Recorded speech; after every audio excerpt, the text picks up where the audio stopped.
Now, what Steph does that just deceives every single defender, and you will get caught liking that sometimes, is when he gives the ball up and he goes and gets it right back.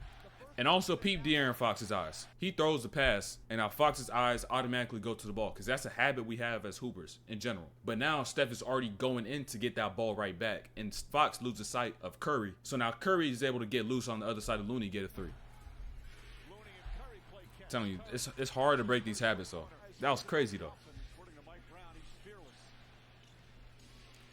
Boom. Scoop lay. And the thing with Steph is that since he shoots so good, he doesn't have to sell his moves nearly as much as other players. So right here, boom. Gives it up, gets it right back. He takes that stride, and instead of having it short that he gets into a shot, he elongates it and puts it into a sprint, and now causes Lyles to step up on top of the fact that he changed that stride. What really sold it is his eyes looking up. So he changed that stride, got his eyes up, and now he just gets right past Lyles because he tried to jump out on him. Then gets to that goddamn finger roll, the scoop layup. Hey, that's him though. And then boom, Steph's pace. You know, a lot of players want to get to Steph's level but forget the little details like pace right here.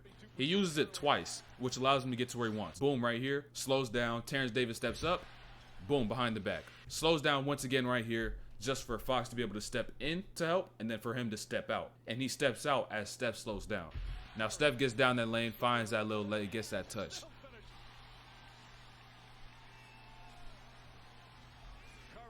And boom.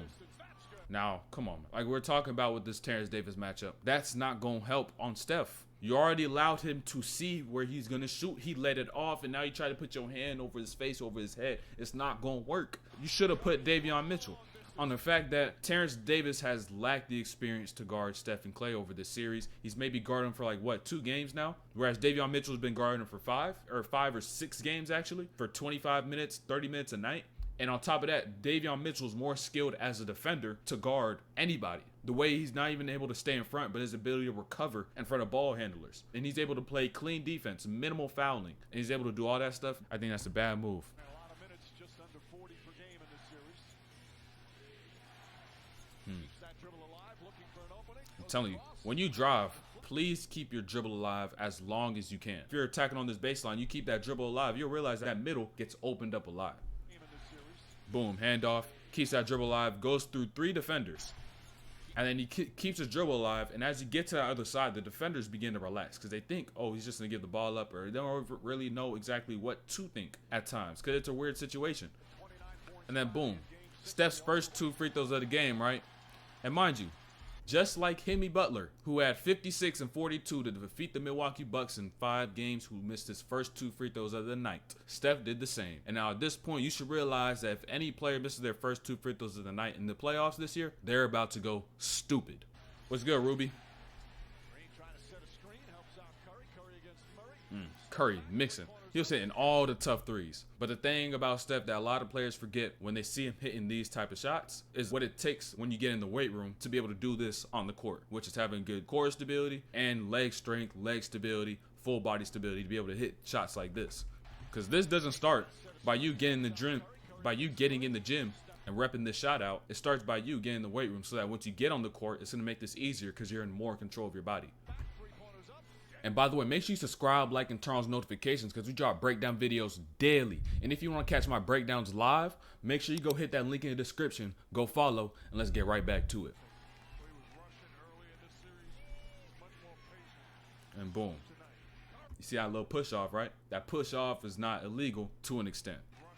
Now, Steph does a great job of not allowing defenders to get the chance to over-exaggerate that little push-off. He uses it to an extent that forces defenders to go and play through it. Then boom. Now boom, another little push-off, little extend of the off-arm, right? So now this makes me wonder, is this called a selective whistle? Or is it because Barnes just didn't flop on the floor when he extended that arm? Because the ref is right there. Look where the ref is, right? You see the ref. The ref could see all of that. He could see it all day. So is that a selective whistle? Or does he have to flop, go on the floor just for him to get that call? I don't know what it is. But in this situation, you might just have to go fall on the floor. And that's great patience by Steph. And that's a circus shot of hell, bro. But peep this to start.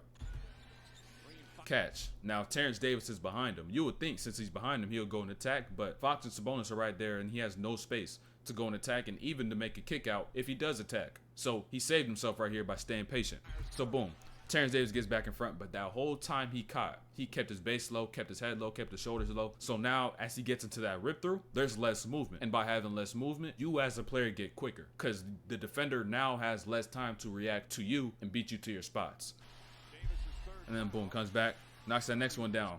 Steph just emoted on the court, bro. I'm telling you. And he's smiling at the free throw line, bro. I'm telling you. Misses first two.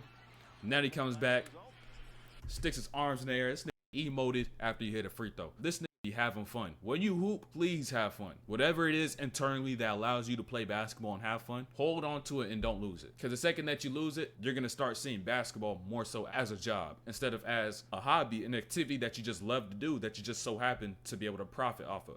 Look at this. Gets the other side, mislay. Looney, board. Kick out once again. Shot by Steph, pump fake, second gets the shot it, put it up. Wiggins comes back, tries to get a putback dunk. And the ball ends up right back to Steph, who's in the corner, and he's in perfect spot to get it. And now, boom, defense scrambled off offensive rebound once again, and now he floats that in right over the top of that little scoop. That's some great stats. You know, 28 points, 11 to 12 from the field, 5 of 12 from the three-point line. Wait, what the f? That's impossible. Somebody needs to get their graphic designer, their editor, whoever's doing these animations, get them fired. There's no way you could go 11 to 12 from the field and 5 of 12 from 3. I'm catching everybody lacking. Actually, don't get them fired. I don't want to see a man lose his job. But tell them to tighten the fuck up. Kai, everybody lacking. Beauty and the simplicity. Everybody want to be like Curry. But they don't even realize, they always want to get to the pretty stuff and work on that before they get to the fundamentals and work on things like a jab step. Because a jab step is what Steph uses heavily, which allows him to be able to get his angles and get those first steps in situations like this. Now he just gets the easy bucket. They always want to do all the pretty stuff before, but they skip all these little steps right here. And they rather go to plays like this, get to these buckets, go in the gym and try to do this.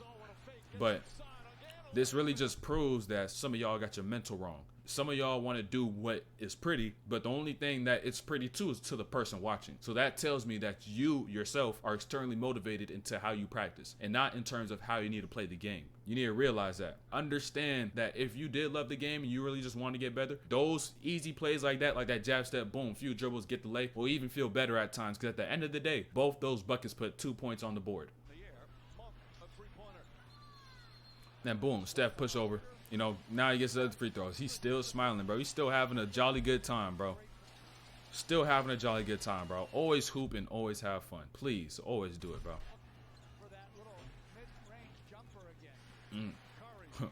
Boom, decel on the dime. Keys to deceleration, though. Quick notes, quick tips. Core strength, core stability, leg stability, to at least be able to do that. If you forget one of the two or one of the four, essentially, your deceleration is not going to be what it needs to be.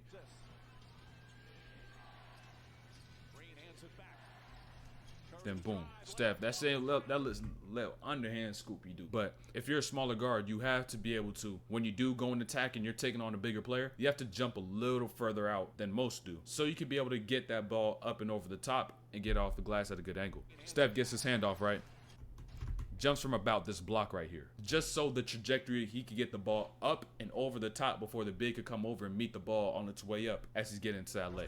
And now it gets high off the glass and he gets that lay. Then boom, mixing. Thing with Terrence Davis, like I was saying, he doesn't have a great feel. Oftentimes it was like cat and mouse, right? Where he was just chasing Steph. And doing so, he ended up in spots where he'll just overcommit multiple times. And so now Steph would go back the other way. And since Terrence Davis already overcommitted, that other lane the other way is even bigger. So now Steph has an even better angle and a better lane to go and attack. Now Fox tried to step up, get that charge, and get that one.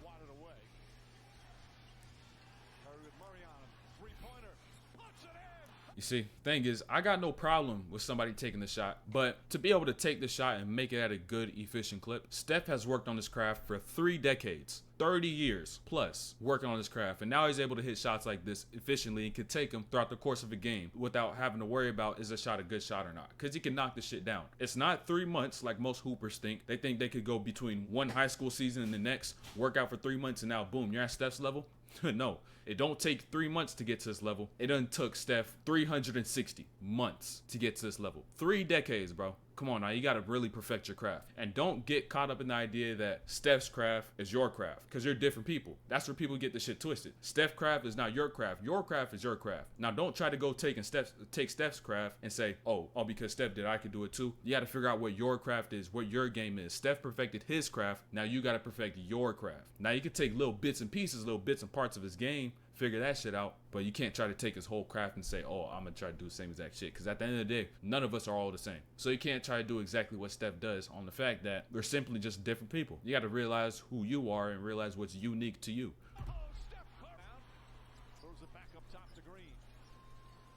And this is where the game was just getting ugly, bro. Even a little before this in the fourth. Now I can't really explain that, bro. It's just the ball is gonna find you when you're hot, bro.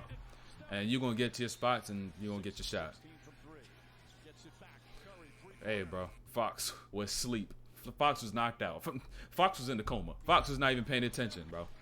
Turned his head the whole other way. Then boom, this is called making a play within the play. Where instead of seeing a play and just running the play as it is, you see opportunity within the play, then you go and make that play. Boom, through Fox, through Herter. Then boom, through Sabonis, through Murray. Then he gets the lay just to get that 50 piece and get the record for most points in the game 7. Now that's 50 piece by Steph.